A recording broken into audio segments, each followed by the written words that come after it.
It's good stuff, dude. Where'd it go? I'm back in the saddle now. Okay there, kiddo? 40?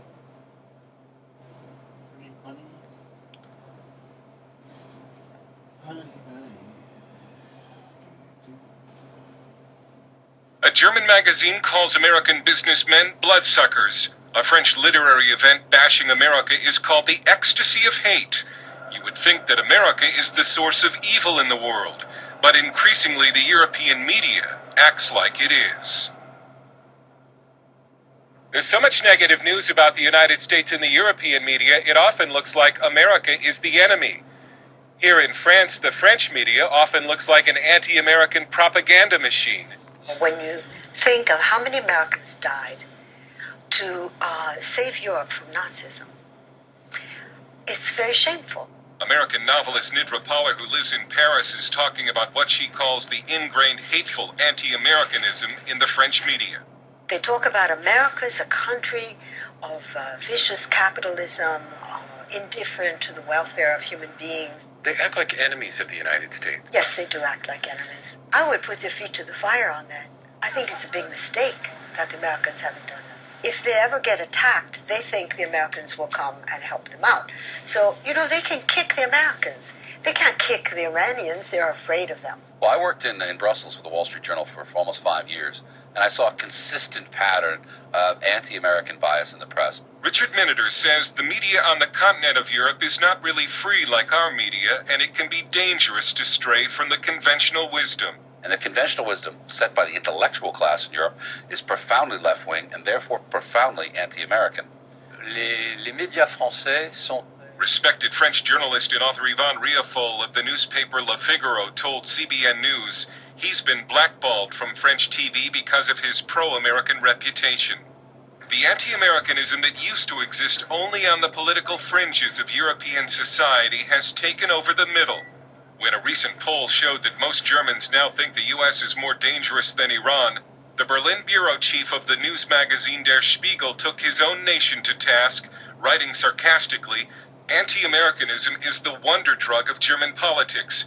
Take a swing at the Yanks and you'll be shooting your way back up to the top of the opinion polls in no time.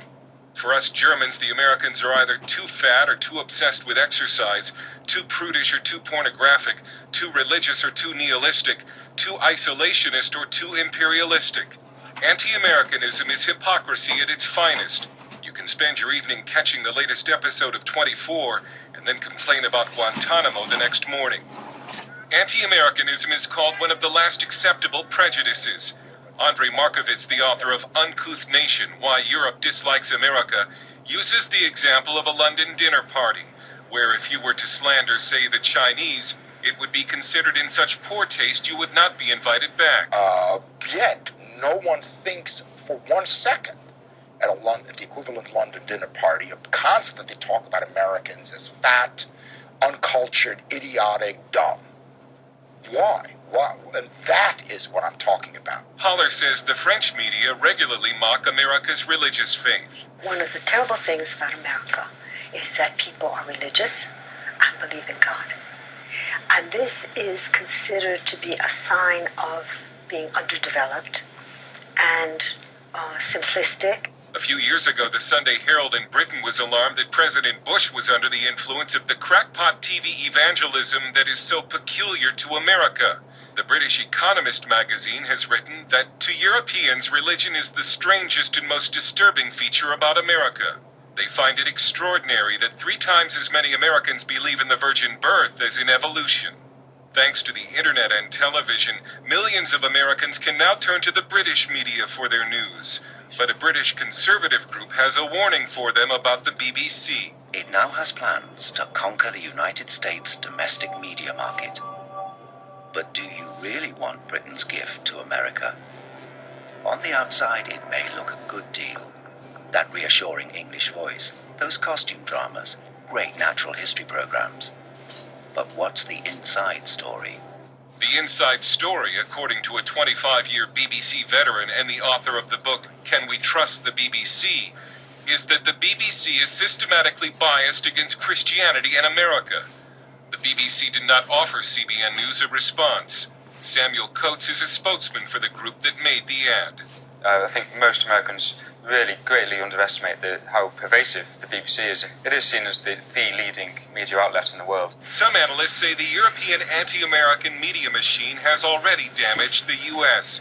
by gradually separating America from her allies. Just one example, new French President Nicolas Sarkozy had to tone down his pro-American views or risk losing the French election. Americans have a tradition of not caring much what the rest of the world thinks of them. It might be time to start.